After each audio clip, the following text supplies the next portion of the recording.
under our second blizzard of the year. The snow is almost a quarter of an inch, maybe an eighth of an inch deep in some places where the breeze is blowing it up. And we're just hoping we can dig out before morning. To show you just how thick the snow is here in Atlanta. Look. It almost covers the rock. It almost covers the rock.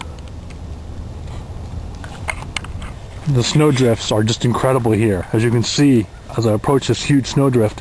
Oh, sorry, that's a dirt hill. Sorry. This is right before we go to the hospital for broken limbs.